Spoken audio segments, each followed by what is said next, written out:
Good morning, everyone, and welcome to our fourth installment of Conversations Over Coffee. So glad you have joined us today.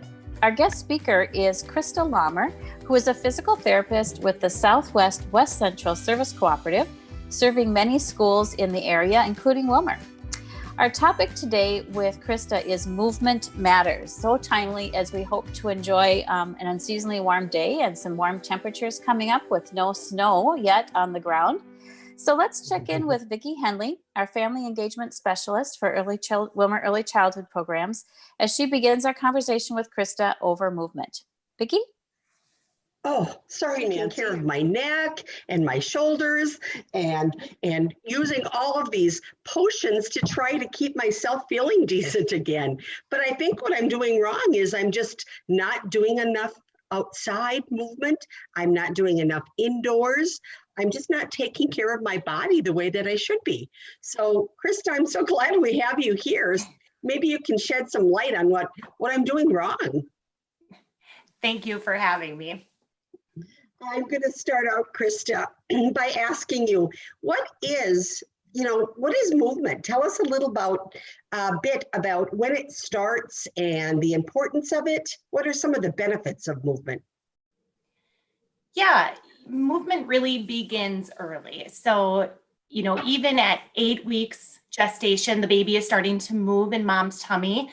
After the baby is born, movement just begins with moving his or her arms and legs, and it progresses then through all those developmental milestones, including rolling, crawling, sitting, and eventually standing. The benefits of movement changes and builds as we grow. So early on, movement is beneficial for stretching and strengthening and sort of straightening out our bodies as we're babies, right? So as we begin to be more upright, it's important to help our bones grow and improves the actual strength of our bones, so we don't break bones as we get older. And then as the child grows, and even for us, it's important to maintain a healthy weight, decreasing the risk of diabetes, improving our heart health, promoting a healthy immune system, helps build and improves our mood, and movement can be fun. You can understand the challenges that we might face at an early age if we don't move. So if babies are not placed on their tummy or any, on the floor, even on their back, or they spend an extended amount of time in bouncy seats, jumperoos, exercisers, swings, they miss out on critical development that may delay the motor milestones and cause weakness of muscles and bones. Yes, and they all have their place. I understand that, but I think with us being very busy families, we tend to are drawn to some of those devices and maybe use them more than we probably want to. So thank you for stressing that. We have had some beautiful weather, but the cold and the snow will come. We know that, right? That's inevitable. But what is some of the importance? Why do we want to be outside? Why can't we just be indoors and do what we need to do? Well, there's so many benefits to being just outdoors.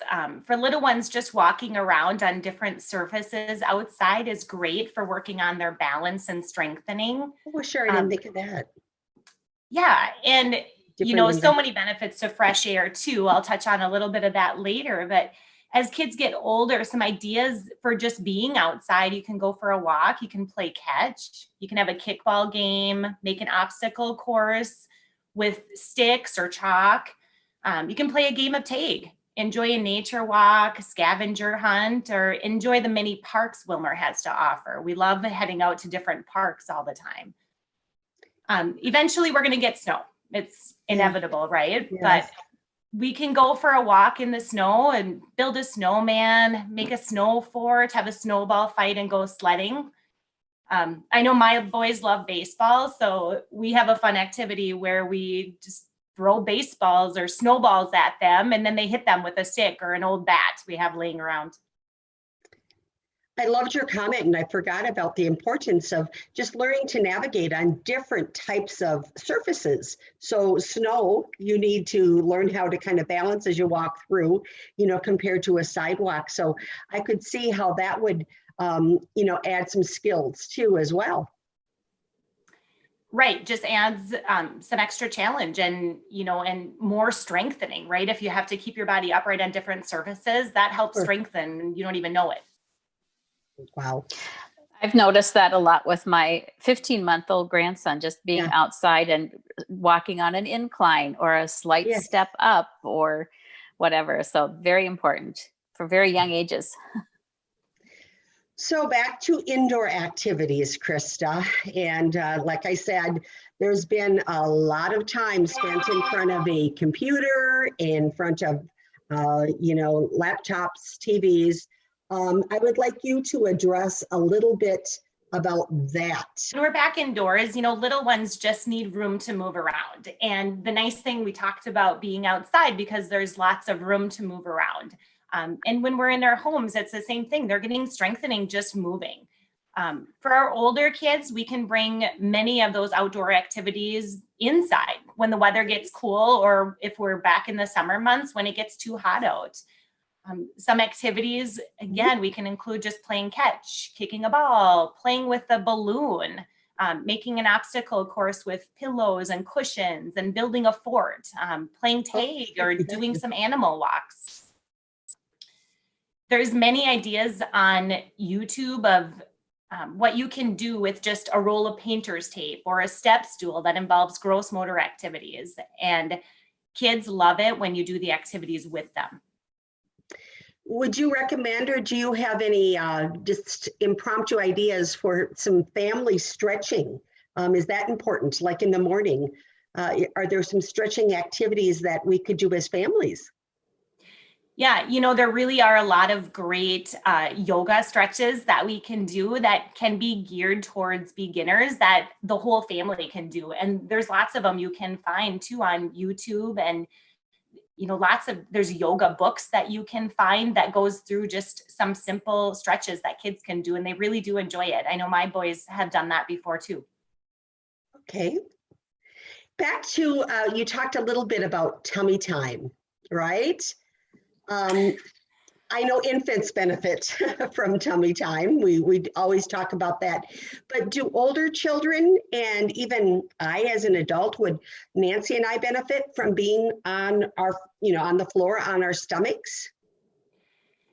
Yeah, I think as, physical therapists, we really harp on parents about how important tummy time is for infants. And, it's not only important for strengthening, but it also helps just realign their body for upright walking. So there's things that you don't even notice that it helps. The formal recommendation for tummy time for infants is 81 minutes a day, which seems like a long time, but you're breaking it up into little bits of 10 minutes at a time, but you're doing it frequently throughout the day. And with that, I suppose you want to change up the activities too. So on their tummies, they can do things differently, like do puzzles, I suppose, and read books, and do just even having that face-to-face engagement with another adult that might be on their tummy. Right. Because kids love to look, babies especially love to look at other people, right? Their siblings, their parents, a mirror in front of them. They like to look at themselves. And those are great ideas, Vicki. So as kids get older, even just reading a book on their tummy together, or doing a puzzle, doing, some, even if they do watch TV, they could do a little bit of that on their tummy just to help stretch out their backs. So as we get older, being on your tummy might be a little bit more of a challenge. So adults may not tolerate this position if they have a history of back pain. And in that case, it's always a good idea to talk to a physical therapist about what will specifically lessen that pain. Yeah, and thank you for that reminder to consult a professional, if we need something, the pain continues. So we're going to move on, Krista, to the new norm. What can you share about what we're doing right now, sitting in front of a computer, changing our mode of learning now to, doing a lot of sitting and doing a lot of screen time? Are there certain positions or tips that you'd like to share with us in reference to that? Yeah, Vicki, we all just sit too much, right? And our bodies are really made to move. So I would make sure that if you are having to sit down in a computer, many of us are working from home now, just to get up and walk around every hour. If you do have to sit, make sure your feet are placed and resting on the floor. If you need to, put a box underneath your feet so your feet are on the floor on a surface. You want to be using the backrest of your chair. And what I like to do even is put a towel roll or a lumbar roll or a pillow behind my back to help improve my sitting posture. If laptops, a lot of us are using laptops, but if they don't necessarily allow you to have the monitor set at eye level where they should be, or the keyboard isn't in a comfortable position for your wrist and your shoulders where they need to be. So those present a little bit more of a challenge. So I would just encourage getting up and moving frequently. Standing desk can be a good alternative. I am doing that right now, Krista. I'm not using a standing desk, but I do have my laptop, just chest high, and I prefer to do some standing because too much sitting for me does catch up. Yeah, absolutely. And, you had asked about just some different sitting apparatuses, and sitting on therapy balls does encourage more upright posture. But just keep in mind that you will fatigue over time, and then you don't have the backrest to lean up against. So the best advice with sitting is to sit with good posture and then just get up and move frequently. And you said like once an hour change. Is that correct? I would think that even within that hour, you want to do some, just even some gentle rolls with your head or just some shoulder rotations, things like that, just to kind of relax. Yes. Yep. Anything you can do to help. Do some shoulder rolls, some neck rolls, stretch out your back a little bit. There's some different chair, exercises that are made specifically just stretching in the chair. So those are good things to do as well. You're right. So adults as well as our children. I don't think our children think of that as much. So I would think that even stretching and the change in positioning would help with even productivity. Oh, absolutely. Yep. Take a little break, go back. And I think that's quite evident with our kids too. And we can tell they get squirmy when they're sitting too long and they need to just get up and move. So their body kind of tells them to do that, right? And what is the recommended time? I would guess any amount of time outside is beneficial, but what do we want to strive for? How many minutes outdoors? I don't know that there's a set amount of time. I think even 10 minutes a day is good. Sure. They talk about the importance of getting vitamin D from the sunlight, and 10 minutes a day is enough to get the amount of vitamin D that's recommended. So the rule of thumb is, even 10 minutes outside, which I think we can all do even during the winter months when we, can bundle up and just spend some time breathing some fresh air. Okay, thank you, Krista. You've talked about apparatus balls. We've talked about tummy time. We've talked about different stretches. Is there anything else that you would like to just recap before we end today? I think the biggest takeaway is that we all know how important it is for us to move at any age, but I don't think people realize how important it is for our kids to be moving. Studies really show a decrease in anxiety behaviors, even those classroom behaviors, improvement in confidence, better coordination, improved creativity, and better focus when we are going to go back and sit down and work. We talked about that, right? Correct. And even, being outdoors has a lot of those same benefits. And, we talked about the vitamin D from the sun, but did you even know that being outdoors, it can even improve your eyesight or your lessens your chance of having nearsightedness, which I thought was interesting. You're using a different set of skills for that. I have a daughter who is an optometrist, and I just recently learned that, yes, you are navigating in a different way and using different eye skills.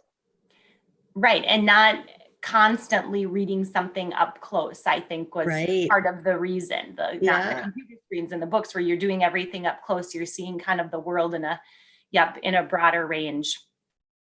And that would be true with movement as well, because you are having to reorientate and navigate and whatever. So all these global benefits with movement and outdoors and that, impact all of our development. So thank you, Krista. Nancy, do you have any final comments? I just think this is such important and timely information and really good reminders about getting up to move. I know you mentioned that, get up and move once an hour. And I saw something on our health insurance plan, I think recently, that gave the code of 20, 8, and 2. So 20 minutes of sitting, 8 minutes of standing, and 2 minutes just to look away from your screen. And so great. every hour, even just you averting your eyes from the screen for a couple of minutes, or if you're watching television, turn your head away during the commercials, or things like that. Yes. Just to little help reminders. with that.